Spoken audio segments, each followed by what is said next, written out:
ஐயா அம்மா பசிக்குதம்மா, ஏதாவது கொடுங்கம்மா.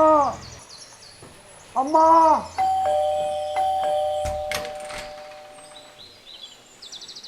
அம்மா ஏதாவது கொடுங்கம்மா, பசிக்குதம்மா. 3 நாளாச்சு சாப்பிட்டுட்டம்மா. ചോറോ അവിടെ ഇരിക്കും, ഞാൻ കുറച്ച് എടുത്തിട്ട് വരാം കേട്ടോ.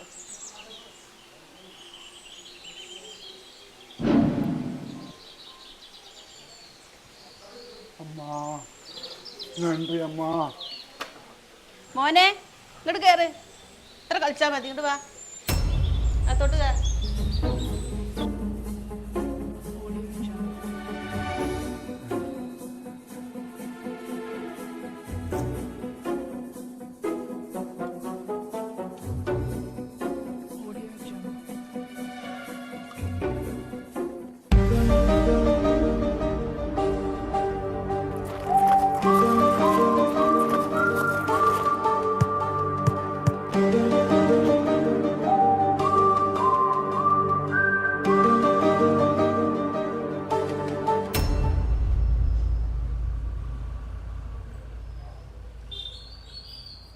മോനെ മോനെ മോനെ മോനെ മോനെ മോനെ മോനെ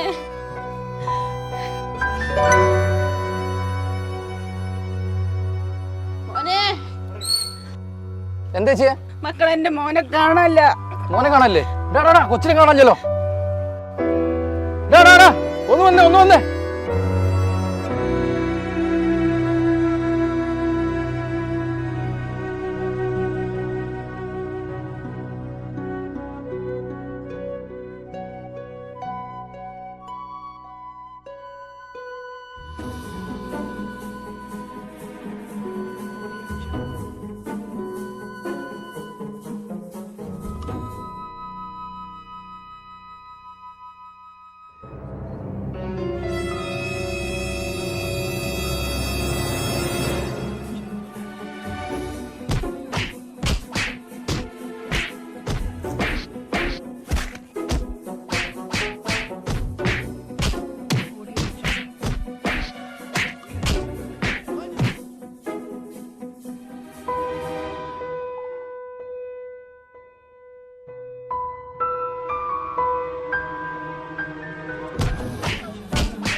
എന്താടാ എന്താടാ? തല്ലി കൊല്ലണ്ട കൊല്ലണ്ട, പിടിച്ച് പോലീസിൽ ഏൽപ്പിക്ക്. കൊല്ലരുത് കൊല്ലരുത്, പോലീസിൽ ഏൽപ്പിക്ക്.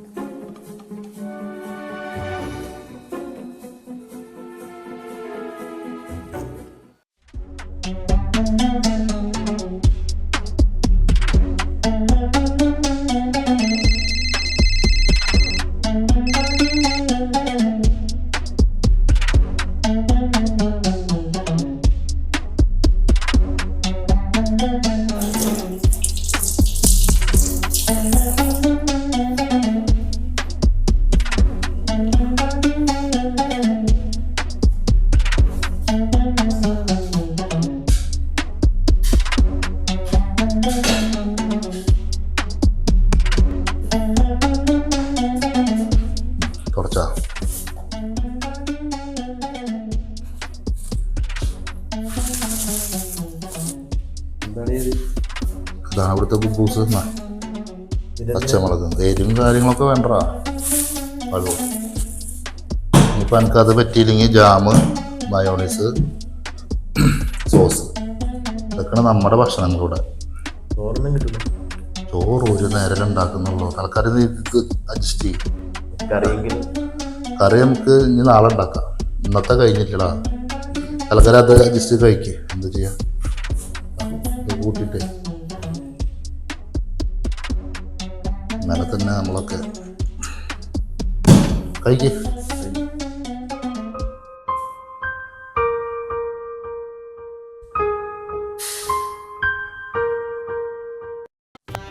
നോക്കാനുള്ളതല്ല, കഴിക്കാനുള്ളതാണ്. കഴിച്ചോ. ആദ്യം ഒരു കറി കടിക്കുക, എന്നിട്ടൊരു കഷ്ണം പൊട്ടിച്ച് കഴിക്കുക, വീണ്ടും ഒരു കറി കടിക്കുക. അങ്ങനെ തന്നെ അളിയനൊക്കെ കഴിക്കുന്നത്. ഞാൻ കഴിക്കുക.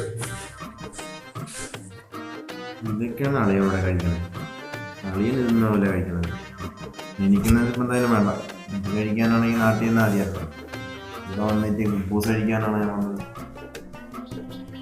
എന്തായാലും വേണ്ട. അല്ലാമ മറ്റേ നമ്മുടെ ആ ബിസിനസിന്റെ കാര്യം ചെയ്യണമെങ്കിൽ നമുക്ക് ആ സ്ഥലം എടുക്കണ്ടേ? ആ സ്ഥലം എടുക്കണമെങ്കിൽ നമുക്ക് ഒന്നുകിൽ നമ്മുടെ ഏതെങ്കിലും വസ്തുവിന്റെ ലോൺ വെക്കണം. ഇപ്പൊ എന്റേത് ലോണിലിരിക്കണം ഓൾറെഡി. നമ്മുടെ ആ വസ്തുവിന്റെ മാമയുടെ പേരിലാണോ അത് മാമിയുടെ പേരിലാണോ? മാമിയുടെ പേരിലാണ്. മാമിയുടെ പേരിലാണ് അല്ലേ? ഇപ്പോ അതിലിപ്പോ ഇനി ബാക്കി എത്ര അടയ്ക്കാണ്ട് നമ്മള്? അത് ഇനി 9.5 ലക്ഷം രൂപ അടയ്ക്കണം. പക്ഷേ നമുക്ക് ഇവിടെ നിങ്ങളുടെ ബോസിനോട് ചോദിച്ചാൽ വല്ല നടക്കോ? നടക്കൂല. അദ്ദേഹം സാലറി തരാൻ തന്നെ വലിയ പാടാണ്. ക്യാഷ് അദ്ദേഹത്തിന്റെ നടക്കൂല. അല്ലേ? ക്യാഷിന്റെ കാര്യം ഒഴിച്ചിട്ട് ബാക്കി എന്തായാലും പുള്ളിയോട് ചോദിച്ചാൽ ഹെൽപ്പ് ചെയ്യും. നടക്കൂല്ലേ? എന്തെങ്കിലും ഒരു പോകുന്ന വഴി കാണുമല്ലോ. മുബാറക്ക് വിളിച്ചോ. ഞാൻ വേറെ എന്നെ അറിയുന്ന 2-3 പേർത്തൊക്കെ പറഞ്ഞിട്ടുണ്ട്. ഇപ്പൊ നമ്മൾ എന്തായാലും അത് പോവല്ലേ, പോയി കഴിഞ്ഞാൽ വെറുതെ നാട്ടിൽ. ഒരു മിനിറ്റോ, അൻവറാണല്ലോ. ഹലോ.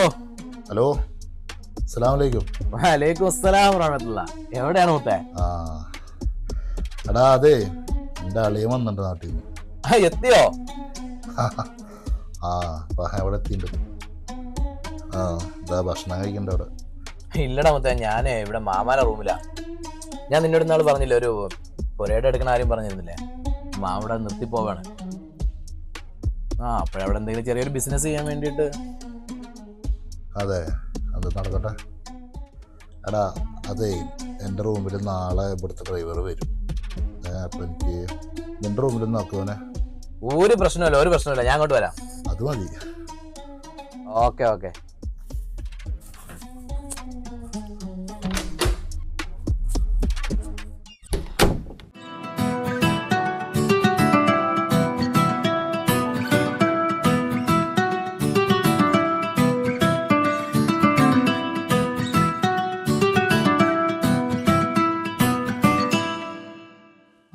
ഞാൻ പറഞ്ഞിട്ടില്ലേ കാര്യങ്ങളൊക്കെ ഇങ്ങനെ ആയി വരുന്നത്. വലൈക്കും അസ്സലാം. മുബറക്ക്. ഞാൻ വിളിക്കാട്ടാ. എന്താണ് സുഖല്ലേ? പിന്നെ വേറെന്തല്ല പോകുന്നു. അളിയൻ ഇതാണല്ലേ? എന്താ പേര്? അമീർ ഷാ. എടാ, ഞാൻ വിളിക്കുമ്പോ നീ എവിടെ ഇരുന്നു?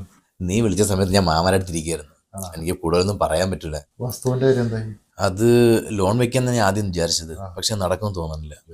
എടാ, ആ ഒരു വസ്തുവിന് വേണ്ടിയിട്ട് ഞാൻ കയറി ഇറങ്ങാത്ത സ്ഥലങ്ങളൊന്നുമില്ല.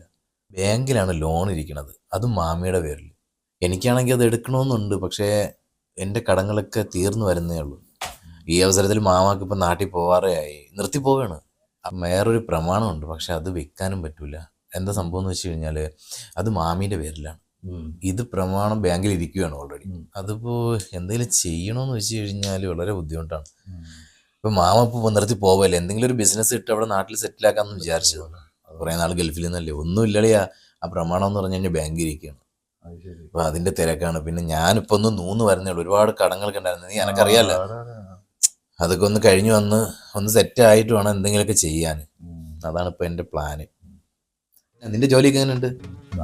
രാവിലെ നേരം വിളിക്കുന്ന വൈകുന്നേരം റൂം വണ്ടി. നമ്മുടെ അവസ്ഥ ഇതൊക്കെ തന്നെ അല്ല. ക്ലയന്റ് വിളിക്കുന്നു, ക്ലയന്റ് അടുത്ത് പോകും, പിന്നെ സ്വന്തമായിട്ട് വണ്ടി ബിസിനസ്. ഇതിന്റെ ടെൻഷൻ നിനക്കറിയാം. ഷുഗർ ചെയ്യാറാന്ന് പറഞ്ഞാൽ റെഡി ആയിരിക്കണം. അത് ഇന്ന സമയം ഇത്ര സമയം ഡ്യൂട്ടി ചെയ്യാനൊന്നുമില്ല. നമ്മളാരും അറിയാലോ. അതെ, ഒരു ഇപ്പോഴത്തെ സിറ്റുവേഷൻ ഒരു വർക്ക് ചെയ്ത് കഴിഞ്ഞാൽ നീ എന്ത് പറയുന്നറിയാം, 1 ലക്ഷത്തിന്റെ ഒരു വർക്ക് എടുത്തു കഴിഞ്ഞാല് അതിന്റെ പകുതി പോലും അല്ലെങ്കിൽ 1/4 പോലും അവർ അഡ്വാൻസ് തരുന്നില്ല. നമ്മൾ അത്രയും ആൾക്കാരെ കൊണ്ടിട്ട് ചെയ്തിട്ടേ. കൊറോണ വന്നതിന്റെ ശേഷം ആകെപ്പെട്ടടാ. പ്രശ്നം എന്താ ചെയ്യാനുള്ള കാര്യം. ഇവന് ഫ്രീ വിസ ആണോ നീ എടുത്തത്?